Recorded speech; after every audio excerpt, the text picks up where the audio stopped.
السلام عليكم ورحمة الله. وعليكم السلام ورحمة الله وبركاته. الحمد لله نحمده ونستعينه ونستغفره ونستنصره ونعوذ بالله من شرور أنفسنا ومن سيئات أعمالنا. من يهده الله فلا مضل له ومن يضلله فلا هادي له. ونشهد أن لا إله إلا الله وحده لا شريك له.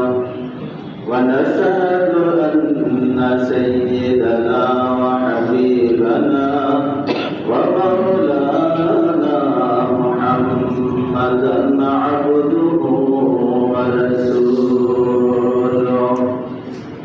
أما بعد فقد قال الله تعالى في كلامه المجيد وفرقانه الحميد.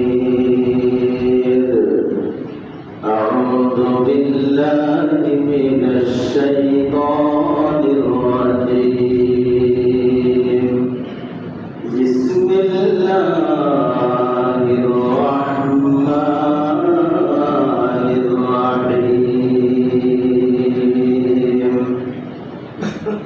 والعصر إن الإنسان لفي خسر إلا الذين آمنوا وعملوا الصالحات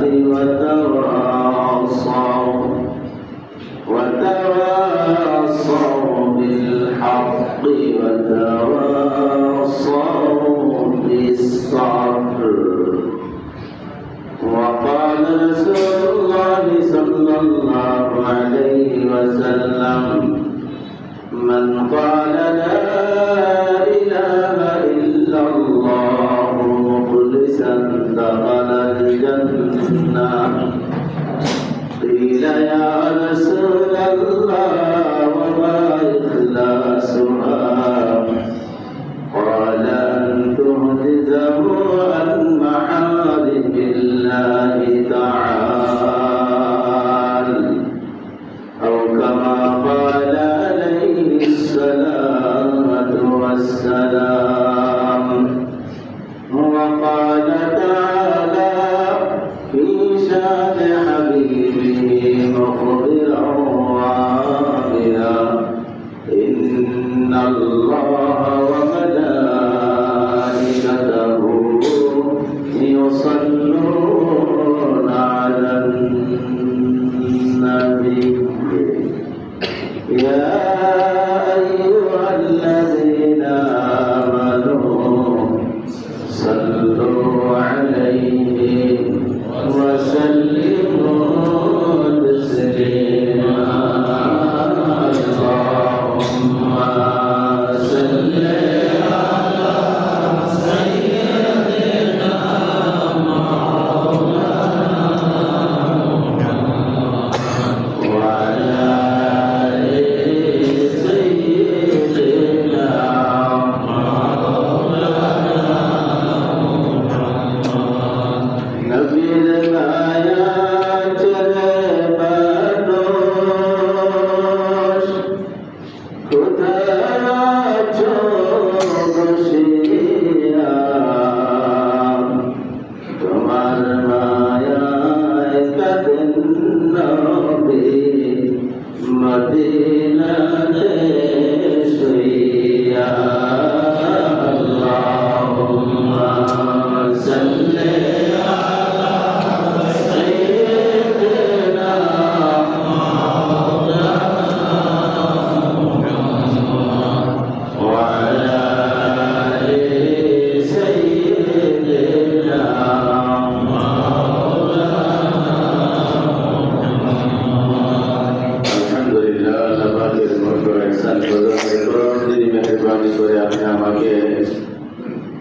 মাস মাহে সফরের আজকে দ্বিতীয় জুমায় হাজির হওয়ার মতো আল্লাহ পাক হায়াত দিয়ে বাঁচিয়ে রাখছেন, সুস্থ রাখছেন।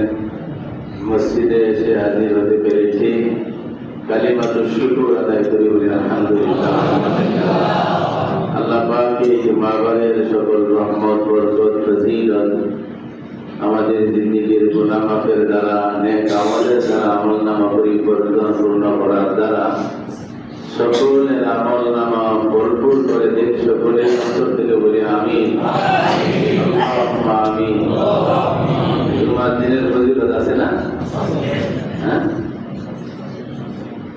একটা বর্ণনায় আসছে জুমা টু জুমা, জুমা টু জুমা, জুমা হইতে জুমা। গত জুমা আর আজকের এই জুমা, এই দুই জুমা আদায়ের দ্বারা আল্লাহ পাক মাঝখানের মধ্যবর্তী এক সপ্তাহ গুনার কাফারা করে দেন। কাফারা বুঝেন? মিটাইয়া দেওয়া, মুছে দেওয়া, মাফ করে দেওয়া, বুঝতে পারে না? আল্লাহ আল্লাহ।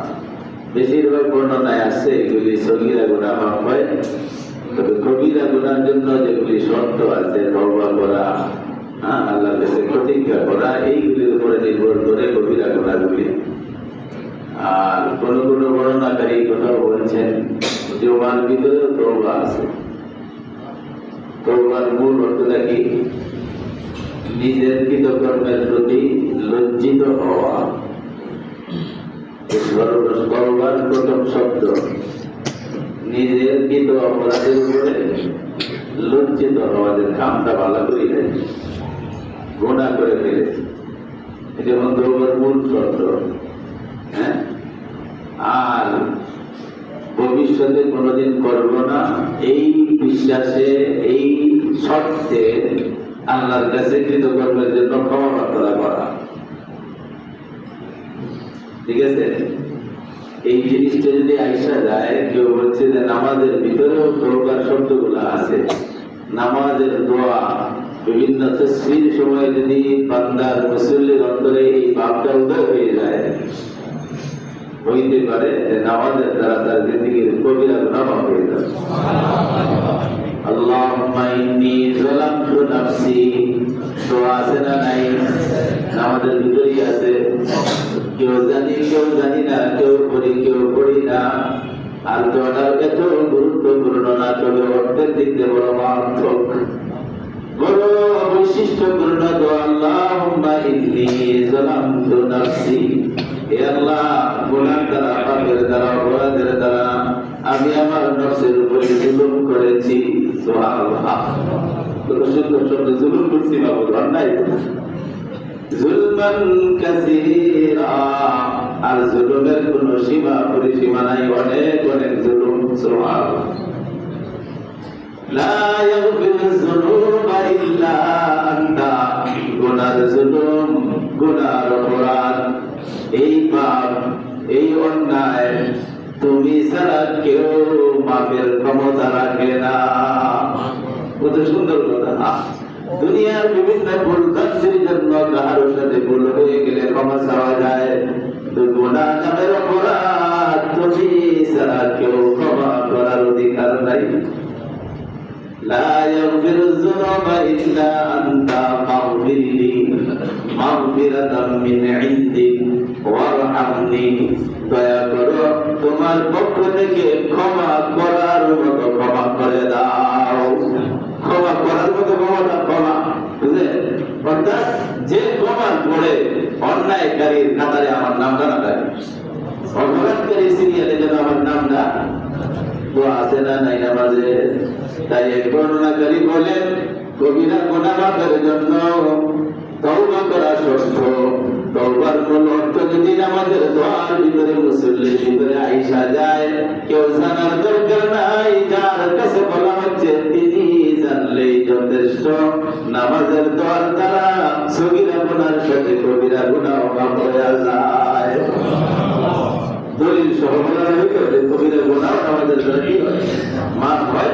তবে তওবার যে মনোভাব, সেটা কি হইতে হবে? সৃষ্টি হইতে হবে। বলতেছিলাম মাহে সফর, এই সফরের ভিতরে আমাদের ভারত উপমহাদেশ সহ আর বাহিরের রাষ্ট্রের পারস্য ইরানে একটা দিন সফর মাসের বড় তাৎপর্যের সাথে পালন করা হয়। জানা আছে? জানা নাই? এটা হলো আখিরি যাহার সম্ভব শব্দই কি নাই আমাদের পরিচিত না।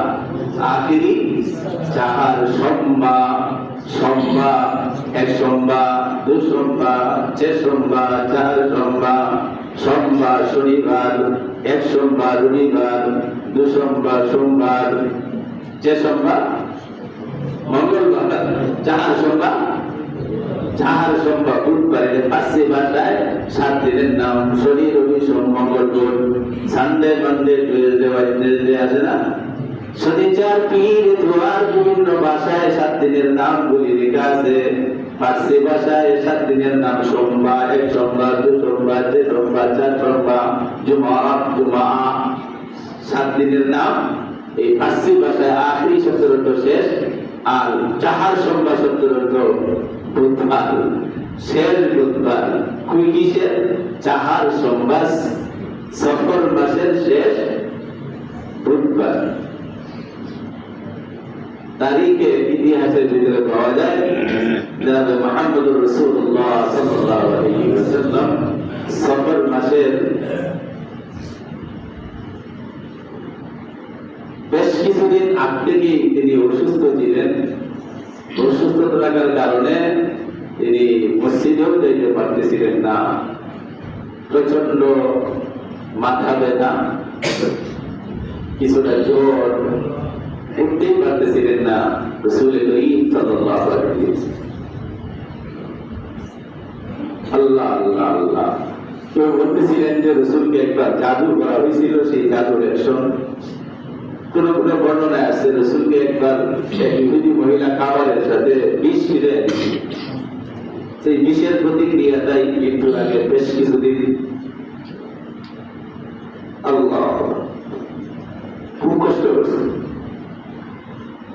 বদ্ধ রাসূলের জীবনের আদর্শ পরিপূর্ণ বদ্ধ মধ্যে আসে নাই। মুসলমানরা সাহাবারা অনেক সময় বলতো, যারা এত কষ্ট দেয়, যারা এত ক্ষতিগ্রস্ত ক্ষতি করে, আপনার আল্লাহ কাছে বলে দিলেই হবে। আল্লাহ কিসের ভিতরে আসে, আল্লাহ রাসূল বলছেন, আমাকে তো কাহারও কোন জাতির ব্যক্তির গোষ্ঠীর অভিশাপ স্বরূপ পাঠানো হয় নাই, বরং আমি সারা বিশ্বের সকল সৃষ্টির জন্য রহমত স্বরূপ এসেছি। আমি লাআন অভিশাপ হইয়া অভিশাপকারী হিসাবে আমি আসি নাই। ইন্নামা বুইস্তু রাহমা, আমি রহমত হয়ে এসেছি।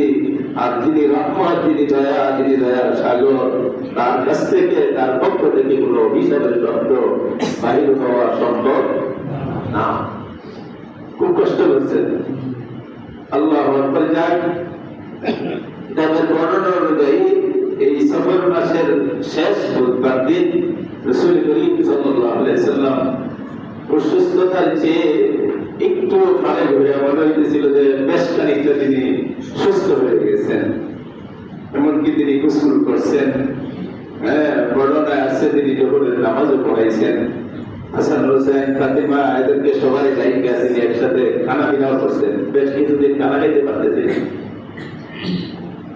খানা খাওয়ার পরে সাহাবায়ে কেরাম যখন এই সংবাদ পাইছে যে রাসূল আজকে আবার মসজিদে গেছেন, আল্লাহু আকবার, অনেক দূর থেকেও সাহাবায়ে কেরাম আসছে রাসূলকে দেখার জন্য, মনের আনন্দে ফুর্তির জন্য রাসূলকে স্বাগত জানাইছে। আমরা তো বড় নিরাশ হয়ে গেছিলাম যে আর নবীজির পিছনে আর দাঁড়ানো সম্ভব হবে না। আল্লাহ প্রভুত্ব কৃতজ্ঞতা প্রকাশ করতেছি, তিনি আপনাকে আবার একটু সুস্থতার দিকে ফিরে আনছেন।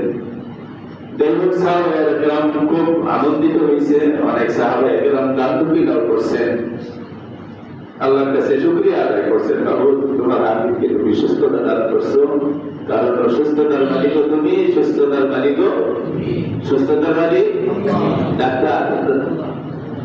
ডাক্তাররা অনেকে মেডিকেলে ভর্তি আছে এই সময় বলল, সুস্থতার মালিক কি নয়?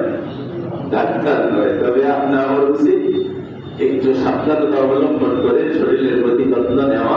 শরীরের উপরে জুলুম করা ইসলামে নিষেধ করা হয়েছে। এমন কিছু করো না যার দ্বারা তোমার শরীরের উপরে জুলুম হয়, কারণ ওয়ালি জাসাদিকা আলাইকা হাক্কুন, শরীরের তোমার উপরে একটা ইসলামের দৃষ্টিতে অধিকার আছে। সারা রাত বড় ইবাদত বন্দি করতে করতে শরীরে কঙ্কাল করে দিবেন, নফল করতে করতে শেষ করে দিবেন, লাস্টে ফজর ফরজে আদায় করা যাবে না। ইসলামে এগুলির অনুমতি নাই।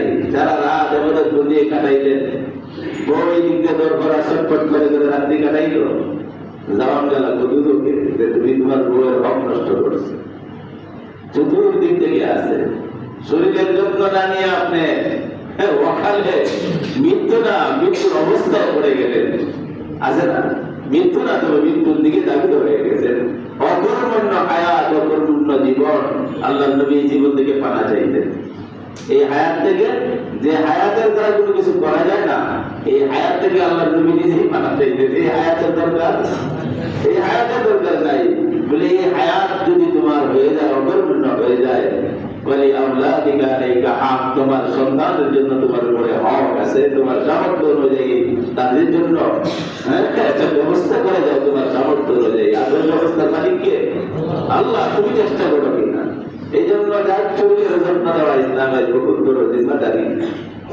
নবীজি সাল্লাল্লাহু আলাইহি ওয়াসাল্লাম সারা রাত নফল করে কাটাইতেন। আল্লাহর হাবিবকে বলতেন দরকার নাই, সারা রাত্রি নফল করার দরকার নাই, কিছুক্ষণ ঘুমান, কিছুক্ষণ ইবাদত করেন, কিছুক্ষণ জিকির করেন, কিছুক্ষণ সন্তানের খবর নেন, পরিবারের খবর নেন, প্রতিবেশীদের খবর নেন, দেশ আর জাতির খবর নেন। সবচেয়ে ইসলামের অন্তর্ভুক্ত। যান এই দিকটাকে নিয়ে অনেক বাড়াবাড়ি আমাদের ভিতরে হয়ে যায়। ইসলামের ভিতরে ইউটিউবে সার্চ দিলেও দেখবেন বিভিন্ন বর্ণনাকারীরা বিভিন্ন ভাব থেকে নিজেদের ভাবভঙ্গির ধারা বর্ণনা করছেন। আসলেও তো রাসূলের সুস্থ হওয়াটা এটা মুসলমান উম্মতে মুহাম্মাদের ভিতরে হৃদয়ে আনন্দ হওয়ারই কথা। আনন্দ তো হবে, আল্লাহ শুকরিয়া আদায় করবো, যে যেভাবে পারি আল্লাহর কাছে কৃতজ্ঞতা প্রকাশ করবো। কিন্তু বাধ্যগত ভাবে কোন নিয়ম আর বক্তৃতার ভিতরে ইবাদত বন্দেগী নামাজ তাসবিহ তাহলিল ঢুকায় দেওয়া ইসলামের বিধানের অন্তর্ভুক্ত। নফলটাকে নফলের বাইরেই রাখা, এই নিয়ে বাড়াবাড়ি করা, দেখা যাবে যে সব করতে যায়, আবার অনেক সময় কি হয়ে যায়, গুনাহ হয়ে যায়। সহি বর্ণনা আমাদের বলতেছে যে বার্তা যে দেওয়া হয়েছে, এই বার্তা নিয়েই প্রথমে ইসলামের ভিতরে মতবাদ তৈরি আছে যে বার্তা কি বুধবার ছিল। আর এই হাদিস জগতের বিশিষ্ট মুহাদ্দিস হাফেজ ইবনে হাজার আসকালানি রাহমাতুল্লাহ আলাইহি সুন্দর বর্ণনা করেছেন। আমি বিভিন্ন তারিখ হাদিসের ব্যাখ্যাকারী সাহাবাদের বর্ণনা অনুধাবন করে গালাগালি করে দেখছি, বার্তা বুধবারের পাওয়া যায় নাই, বার্তা বলে বৃহস্পতিবারের। ঠিক এই বাদ থেকে শুরু করে রাসূলের ইন্তেকাল পর্যন্ত তারা যাচাই বাছাই করছে যে ইন্তেকালের আগ পর্যন্ত রাসূল সুস্থ ছিলেন এবং এর আগে কোন দিন সুস্থ হয়েছিলেন, এই তারিখগুলো সেখান থেকে দেয় না, পিছন থেকে দেয় না, নিবিলা থেকে তো বাদটাই বুধবারে রাখা যায় না। এরপরেও প্রসার প্রসিদ্ধ হয়ে গেছে বুধবার। আমরা এইভাবেই আখির সম্পর্কে সামনে রেখে আমরা ভিতরে এদের অনুধাবন করে সেইভাবে সেটা কাজে লাগানোর জন্য চেষ্টা করবো। আল্লাহ তৌফিক দান করুন। সূরা আসর তেলাওয়াত করছি, অনেকেরই মুখস্থ করা এই সূরাটা, অনেকেই নফল সুন্নতের ভিতরে একা একা ফরজ করলেও আমরা বলি। অনেকদিন জুমার নামাজ আমি মাঝে মাঝে এই সূরাটা টানি, সূরা ইখলাস টানি, যে মানুষের ভিতরে এই এর প্রতি একটা আকর্ষণ, এদের শিক্ষা দীক্ষা তাৎপর্যের উপরে মানুষের একটা দৃষ্টিভঙ্গি যেন চলে আসে। একটা দৃষ্টিভঙ্গি অতটুকু বুঝি, একটা মাযহাবের ইমামের নাম ইমাম শাফিঈ রাহমাতুল্লাহ আলাইহি, নাম শুনছেন? ইমাম শাফিঈ রাহমাতুল্লাহ আলাইহি, যেটা নিয়ে বেশি ভেজাল হয় আমাদের সাথে। শাফিঈ রাহমাতুল্লাহ আলাইহি মাযহাবের অনুসারীরা এই দৃষ্টিভঙ্গি যারা দিন ধর্ম কর্ম পালন করার জন্য অনুসরণ করেন, এদের বেশিরভাগ মানুষ হলো সৌদিয়ান, আরবিয়ান। ইমামদের কাতারে জাকরির ইমাম, কিন্তু সেই ইমাম শাফিঈ রাহমাতুল্লাহ আলাইহি, হানাফি রাহমাতুল্লাহ আলাইহি ইমাম আবু হানিফা সম্পর্কে বলতেন যে আমারে যতই বড় বড় করো, আমারে যতই বড় প্রেস্টিজওয়ালা জ্ঞানী গুণী মনে করো, কিন্তু ইমাম আবু হানিফার তুলনায় আমি তার সন্তান করবো। আমি আনা বলতে হানিফা, আমি তার সন্তান যোগ্য। ইমামে আজম বড় ইমাম, আজম শব্দের অর্থ বড়, তার সাথে আমার কোনো তুলনাই নেই। যাক, এরপরেও এরাবিয়ান রাষ্ট্রের অনেক মানুষ শাফি রহমতুল্লাহ আলাইহির মাযহাবের অনুসারী, যেহেতু ওই দিক দিয়ে শিক্ষা দীক্ষার সাথে শাফির সাথে সম্পর্ক তাদের বেশি ছিল। বিশ্বের ভিতরে সর্বশ্রেষ্ঠ ধর্মকর্ম অনুকরণের রীতিনীতি ইমাম আল হানিফ রহমতুল্লাহ আলাইহির সংকলনের সাথে দুটোটাই সঠিক রাস্তা, সঠিক জান্নাতের আমল, যে যে এলাকার জন্য যেটা সহজ তারা সেটা গ্রহণ করে নিছে। আর বিভিন্ন মনে করা চলার চেষ্টা নাই, সুযোগ পাইলে শাফি আর বেদাল করলে হানাফি, নালে দেখে মালিকি, এইটার সুযোগ। হ্যাঁ, এই সুযোগ নাই, যে কোনো একটা কি করা, অনুসরণ করা। বলে চাইরোটা মাযহাবের শেষ রাস্তায় আল্লাহ পাক যথারীতি অনুসরণের মাধ্যমে জান্নাত রেখে দিয়েছে। বলতেছিলাম ইমাম শাফি রহমতুল্লাহ আলাইহির একটা উদ্ধৃতি এই সূরা আসর সম্পর্কে আছে যে, দুনিয়ার মানুষ, আমার গবেষণা, আমার চিন্তা, আমার কৌশল সব কিছু একসাথে রিচার্জ করে দেখেছি যে আল্লাহ পাক মানুষের নাজাতের জন্য, কিয়ামত পর্যন্ত আনেওয়ালা জাতির জন্য, সর্বস্তরের, সর্বগোষ্ঠীর, বিশ্বের সর্বস্তরের মানুষের জন্য একমাত্র পরকাল এবং দুনিয়ার কল্যাণের রাস্তার দিক নির্দেশনা রেখে দিয়েছেন আসমানি কিতাব, সর্বশেষ কিতাব আল কুরআনুল কারীমের ভিতরে। এই কিয়ামত পর্যন্ত আনেওয়ালা মানুষের জন্য দিক নির্দেশনা সর্বপরা। যদি দুনিয়ার কল্যাণ চান আর শান্তি চান, ইজ্জত চাই আর প্রেস্টিজ চাই, ইহকালীন পরকালীন, কোরআনের বাহিরে গিয়ে তা অর্জন করা সম্ভব না। আল্লাহ ইমাম শাফি রহমাতুল্লাহ আলাইহি বলতেছেন, এই যে 30 পারা কোরআন শরীফ, এর ভিতরে আমার গবেষণা, আমার স্টাডি, আমার সব কিছু মিলাই আমি দেখছি 30 পারা কোরআন শরীফ নাযিল না করে যদি শুধু এই সূরা আসর, ছোট্ট একটা সূরা, সারা বিশ্বের সর্বযুগের সর্বশ্রেণীর মানুষের দিক নির্দেশনার জন্য সূরা আসর নাযিল করে দিল, তাহলে তারা ইহকালীন পরকালীন সর্বাঙ্গীন মঙ্গল অর্জন করা এবং দিক নির্দেশনা পাওয়ার জন্য সূরা আসরই যথেষ্ট। সূরা আসরে যথেষ্ট। আল্লাহু আকবার, আল্লাহু আকবার। ওনার দৃষ্টিভঙ্গি থেকে এই কথা বলা হয়েছে। আল্লাহু আকবার। যুগ আর সময়, যেহেতু সফরের কথাটা আসছে, আল্লাহ পাক প্রথমেই যুগের শপথ করে বলছেন ওয়াল আসরি। আসর শব্দের অর্থ যুগ, কাল, সময়। সময়ের শপথ করছেন। কেউ বলতেছে যে আসরের অর্থ নির্ধারিত সময়ের এই শপথ। অনেক লম্বা ব্যাখ্যা এই ব্যাপারে আসছে। একজন ব্যাখ্যাকারী, একজন মুফাসসির বলতেছেন যুগের শপথ এই জন্য বলছে যে যুগের পরিবর্তনের কারণে মানুষের চিন্তা চেতনা হয়ে যায়, পরিবর্তন হয়ে যায়।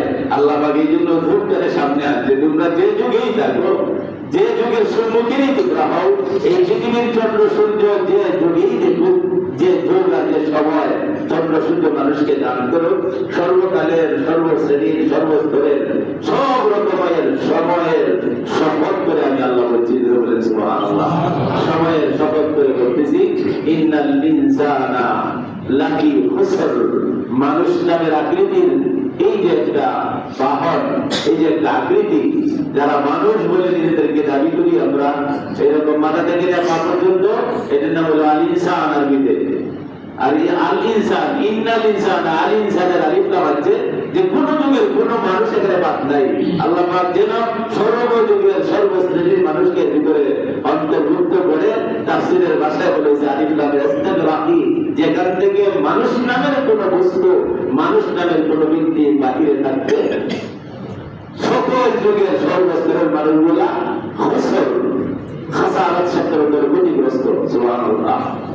সর্বযুগের সর্বশ্রেণীর মানুষ যে যে যুগেই থাকুক, যে শ্রেণীর অন্তর্ভুক্ত হোক, শিক্ষিত, মূর্খ, ধনী, গরিব, লম্বা, পাটি, সাদা, কালো, লাল, ফর্সা, যা তোমাদের সামনে আসবে, সে যদি মানুষ হয়, আমি আল্লাহ পাক বলতেছি সব মানুষ ক্ষতিগ্রস্ত হবে, ধ্বংসের দিকে দৌড়ে এগিয়ে যাবে, ধ্বংসের হাত থেকে বাঁচার কোনো উপায় নাই।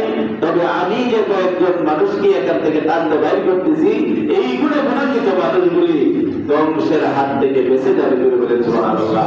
তাদেরকে ধ্বংস করার কোনো ক্ষমতা আগের অর্থে পৃথিবীর কোন মানুষ যেভাবে ক্ষতির থেকে বাঁচার সুযোগ নাই, তবে সেই 4টা শর্তে মানুষকে ধ্বংস করার ক্ষতি করারও কোনো সুযোগ নাই।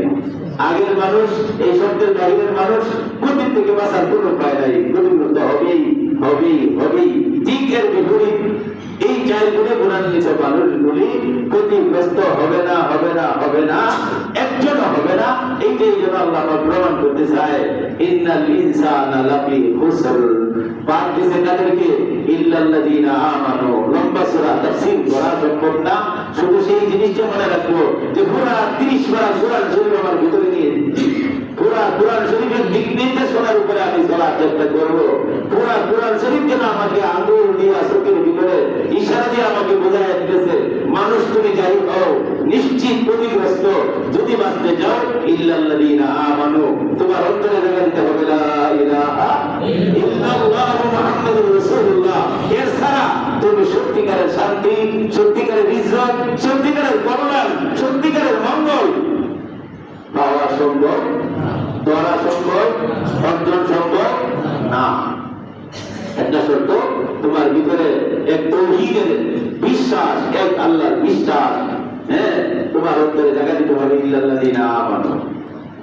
প্রথম ঈমান নাই, সে কোন দেশের, কয় দেশের, সারা পৃথিবীর প্রেসিডেন্ট হয়েছে কিনা দেখার সুযোগ আল্লাহ কোরআন বলে দিচ্ছে। ঈমান নাই, তুই ধ্বংস থেকে বাঁচতে পারবে না, নিশ্চিত তোর দুনিয়াও ধ্বংস, আখিরাতে ধ্বংস। 2 নম্বর ইল্লাল্লাযীনা আমানু ওয়া আমিলুস সালিহাত। সাথে সাথে আমলে সলিহা করে, ভালো কাজ, আমল মানে কাজ, সলিহ হচ্ছে ভালো ভালো কাজ করে। জিনিস কটা হলো নাই মনে দিকে, জিনিস কটা হলো 60 জিনিসের কথা বললাম তো, কটা বলছি? হ্যাঁ, আওয়াজ তো নাই, ঘুমাই গেছি এসির ভিতরে বসে। ঘুমানির ওটা হবে কত বলতেছি না, এরকম ঘুমাই বলা তুই ঘুমাই। কয়েকটা কারণ আছে, গাড়ির দিকে আছে, কয়েকটা কারণ আছে যে ঘুমানোর। কিন্তু ঘুমানোর থেকে বাচ্চা থাকলে আল্লাহ পাক ডাবল সওয়াব দেবে, কারণ আমাদের তো সেই কারণে কোনো পরিবেশ নাই, সুযোগ সুবিধা আমাদের হাতে কম। আল্লাহু আকবার। 2টা জিনিস বললাম, একটা হলো একটা তাওহীদের প্রতি বিশ্বাস, এক আল্লাহর প্রতি বিশ্বাস, বিশ্বনবী মুহাম্মদুর রাসূলুল্লাহ সাল্লাল্লাহু আলাইহি ওয়াসাল্লামের আদর্শের প্রতি বিশ্বাস। 2 নম্বর আল্লাহ বলতেছেন ওয়া আমিলুস সালিহাত, ইল্লাল্লাযীনা আমানু ওয়া আমিলুস সালিহাত। আমল তো কাজ, আর সালিহাত মানে ভালো ভালো কাজ। কাজের ভিতরে 2 রকম আছে না নাই? শব্দের ভিতরে 2 রকম, মানুষ 2 রকম, মাছ 2 রকম, ভালো মন্দ 2 রকম, সাইজ 2 রকম, যা কিছু আছে ফল ফটকাদি সবগুলো মিলে 1 নম্বর 2 নম্বর আছে না নাই? কত নম্বর দেখেছি আমরা আল্লাহ জানে। 2 নম্বর বুঝে যা বলে ভালো মানুষ, ভালো কাজ আর মন্দ কাজ, ইমানের সাথে ভালো কাজ করবে। এই ভালো কাজের ব্যাখ্যা খুব আঙ্গুলের মতো বুঝে বুঝে মনে করি। তাফসীরের ভিতরে লেখছে ভালো কাজ কি? একটা ভালো কাজ হলো ইবাদত। একটা ভালো কাজ, এই ভালো কাজটাকে 3 ভাগে ভাগ করা হয়েছে তাফসীরের ভিতরে। একটা হলো ইবাদত, আর একটা হলো আখলাক। আখলাক বুঝেন? স্বভাব চরিত্র। 3 রকম ইবাদত, 3 রকম সমান অধিকার স্বভাব চরিত্র। 3টা ধাপ। ভালো কাজের কয়টা ধাপ? 3টা ধাপ। একটা ধাপ ইবাদত, বলে এটা হলো ভালো কাজের 3 ভাগের 1 ভাগ। আরেকটা ভাগ হলো আখলাক, মানুষের ব্যবহার, স্বভাব চরিত্র, আচার ব্যবহার। এটা হলো 3 ভাগের আরেকটা অংশ। আরেকটা আছে মুআমালাত, মুআশারাত, মানুষের সাথে লেনাদেনা। সুবহানাল্লাহ বলেন। তাহলে ভালো কাজের, আজকে যে জুমার নামাজে আইছি, এটা ভালো কাজের কয় ভাগের কয় ভাগ? 3 ভাগের 3 ভাগের 3 ভাগের। খুব মনে রাখতে হবে। আল্লাহ বলছে যে ক্ষতির হাত থেকে বাঁচতে হলে তোমার ভালো কাজ করতে হবে। ভালো কাজের 3 ভাগের 1 ভাগে আসলাম। আসর তো নামাজে আসি, এটা কয় ভাগের কয় ভাগ? কথা বলে 3 ভাগের 1 ভাগ। হজ করি, যাকাত, এত কষ্টের 17 ঘন্টার রোজা, সোমবার বৃহস্পতিবারের রোজা, মসজিদ বানানি, মাদ্রাসা বানানো, 3 ভাগের খুব ভালো করে মনে রাখতে হবে। বদ্দা ধ্বংসের হাত থেকে বাঁচবা, বাঁচলে আমি আল্লাহ পাক যে ফর্মুলা যে রুটিন তোমাকে দিয়েছি, এই রুটিন মানো। আমি তোমাকে বানাইছি, জানি এই শরীরের ভিতরে চাহিদা কি আছে। এই শরীর ফুলফুলি গেলে ভালো থাকবে ডাক্তারে জানে, আর সমস্ত ডাক্তারদের ডাক্তার হলাম আমি আল্লাহ। আমার চিকিৎসাটা মাইনে দাও, তোর হাত থেকে বাঁচতে পারবো না। ইমান আনো, বিশ্বাস জাগা দাও যে আমি এই বিশ্বাস সব কিছুর মালিক, সব কিছুর খালিক তুমি সহ, তোমার আওলাদ সহ, আসমান জমিন গ্রহ নক্ষত্র যা কিছু দেখতেছো সব কিছু আমি আমার কুদরতের দ্বারা তৈরি করেছি। এটা বিশ্বাস জাগা দাও। এই সৃষ্টির ভিতরে কেউ অংশীদার নাই, তোমার লালন পালনের ভিতরে কেউ অংশীদার নাই। আমি লালন পালন করি, আমি আল্লাহ রাব্বুল আলামিন, আমি বিশ্ব জগতের পালন কর্তা। এই বিশ্বাস করে জায়গা দাও আর ভালো কাজ করো। ভালো কাজ ইবাদতের কমপ্লিট করো, ইবাদতের সামান্য দিক নির্দেশনা, তাসবিহ, তাহলিল, জিকির, আজকার, নামাজ, রোজা, হজ, যাকাত যা কিছু বলবা, মসজিদ মাদ্রাসা বানানোর জন্য বললা, রাতে গাছপালা ফুল বানানো, ব্রিজ বানানো, সেবা হলো প্রতিষ্ঠান, তুমি মেডিকেল আর হাসপাতাল তৈরি করে দিলা। এই সব কিছু ভালো কাজের ভিতরে 3 ভাগের 1 ভাগ। 2 নম্বরটার নাম হলো আখলাক, তোমার ব্যবহারটা ভালো করো। ব্যবহারটা শর্ত করে দিয়েছে, ব্যবহারের ভিতরে মূল 2 জিনিস, তোমার হাত আর পাওয়ার কেমন। তোমার মুখ সুন্দর করো, তোমার হাত সুন্দর করো, তোমার পাও সুন্দর করো। বলে কেন? বলে যারা হাত আর মুখ ব্যবহার ভালো নাই, যতই নামাজ পড়ো, যতই হজ করো, যাকাত দাও, মসজিদ বানাও, মাদ্রাসা বানাও, আল্লাহর নবী যেন বলে দিতে চায়, ওরে আমার উম্মত অনেক ইবাদত করছস, কিন্তু তোর নামটা তো মুসলমানের খাতায় ভিতরে নাই। তোর হাত বানানা, তোর মুখ বানানা, তোর ঠ্যাং বানানা, পাও বানানা, তোমার নামটা মুসলমানের খাতায় পাওয়া যাবে না। আল মুসলিম মান সালিমাল মুসলিমুনা মিন লিসানিহি ওয়া ইয়াদিহি। আল্লাহর নবী বলে আমার কাছে, আমার সংজ্ঞা আল্লাহর কাছে পছন্দনীয়, আল্লাহর কাছে নির্বাচিত মুসলমানের সংজ্ঞা হলো যার হাতের দ্বারা, যার জবানের দ্বারা অন্য কেউ কষ্ট পায় না, মুখের দ্বারা কষ্ট দেবে না, মিথ্যা কথা বলে ধোঁকা দিবে না, ওয়াদা ভঙ্গ করে ধোঁকা দিবে না, আত্মসাৎ করে ধোঁকা দিবে না, অন্যায়ভাবে গ্রহণ করবে না, অন্যায়ভাবে আরেকজনের মাল যে দিবে না। 4 নাম্বার তো মুসলমানের খাতায় লেখা আছে। মুসল্লি, গাজী, হাজী, তাদের নাম তো মুসলমানের সংজ্ঞায় পাওয়া যায় না। এটা হলো আমার আখলাক, আমার ব্যবহার, স্বভাব চরিত্র। 2 নম্বর। 3 নম্বর মুআমালাত, মুআশারাত, লেনাদেনা। মসজিদে আছে না বাইরে? আখলাক কোথায়? মসজিদে, জুমার নামাজে না বাইরে? হ্যাঁ, সবচেয়ে বাইরে। মসজিদে 3 ভাগের 1 ভাগ, মসজিদে ভালো কাজের 3 ভাগের, জুমার নামাজ, হজ, যাকাত, নামাজ, রোজা, তাসবিহ, তাহলিল, জিকির, আজকার, মসজিদ বানাও, মাদ্রাসা বানাও, 3 ভাগের 1 ভাগ। বান্দা ভালো রূপে জেনে নাও, ইসলামের ভালো কাজের 2/3 আমি মসজিদের বাইরে রেখে দিয়েছি। যা হবে স্বামী স্ত্রীর ভিতরে, যা হবে পিতা পুত্রের ভিতরে, যা হবে ভাই ভাইদের ভিতরে, যা হবে পরিবেশের ভিতরে, পরিবারদের ভিতরে, যা হবে সমাজের ভিতরে, যা হবে দেশের ভিতরে, যা হবে সারা বিশ্বের জাতিগতের ভিতরে, সব বাইরে। 2/3 কোথায়? বাইরে। ওয়া'আমালুস সালিহাত, মনে দেখো 3টা জিনিস, একটা অংশ ইবাদত, আরেকটা হলো আমার আখলাক, স্বভাব চরিত্র, 3 নম্বরটা হলো বেচার কেনার ভিতরে পয়সা। কারণ দেশের অর্থনৈতিক অবস্থা 14 আনাই ব্যবসার উপরে নির্ভরশীল। 14 আনা যত হাই লেভেলের চাকরি করেন, কিন্তু ইসলাম এবং সারা বিশ্বের অর্থনীতিবিদরা এই কথায় একমত, সারা বিশ্বের অর্থনৈতিক নির্ভরতা ব্যবসার সাথে 14 আনা সম্পর্কিত। চাষাবাদ 2 আনার ভিতরে বেড়ে দিয়েছে। আপনি আমার চাকরির 5 লাখ টাকা বেতন মাসে, এগুলো 2 আনার ভিতরে বেড়ে দিয়েছে। ব্যবসার পরিবেশ সারা বিশ্বের আন্তর্জাতিক পর্যায়ে সুন্দর হয়ে যাবে। যে কোনো প্রান্তে এই দেশটার অবস্থান হোক, সারা বিশ্বের অর্থনৈতিকের সাথে ব্যবসার সাথে ব্যবস্থার লাইন হয়ে যাবে। এই দেশের অর্থনৈতিক অবস্থা আল্লাহ চাঙ্গা করে দিবে। সত্য হলে এলাকাটা কি থাকতে হবে? পরিষ্কার থাকতে হবে, সত্য থাকতে হবে। আমার সময় বেশি আনলাম, দেওয়ার সময় কম দিলাম, কথা করলাম বিকেলে আইসো, 1 সপ্তাহের ভিতরে আমি টাকা দিই নাই। আছে না? এই যে লেনাদেনার অবস্থা, এইটা হলো 3 নাম্বার ভালো কাজের 3 নাম্বার। মনে থাকবে, এমনি 4টে গুণের করে বললাম, 4 গুণের করে বললাম, 4 গুণের 2টা বেশি, 4 গুণের 2টা। 2 নাম্বারটা 3 ভাগে ভাগ করা। 2 নাম্বারটার মধ্যে ক খ গ, ঠিক আছে না? অপশন 3 ভাগে ভাগ করা হলো 2 নাম্বারটা আমলে চলে ভালো কাজ, ওই নামাজ রোজা তাসবিহ তাহলিল আর যাকাত মসজিদ মাদ্রাসা বানানো সব কিছু, এটা হলো ক। আর খ হলো তোমার ব্যবহার, তোমার জবান ঠিক করো, তোমার হাত ঠিক করো। এই হাতের দ্বারা কারো মাল আত্মসাৎ করা যাবে না, কাউকে অন্যায় ভাবে মারা যাবে না, প্রহার করা যাবে না। জবানের দ্বারা মিথ্যা বলা যাবে না, দোকার কথা বলা যাবে না। গালিগালাজ করা থেকে জবানকে হেফাজত করতে হবে।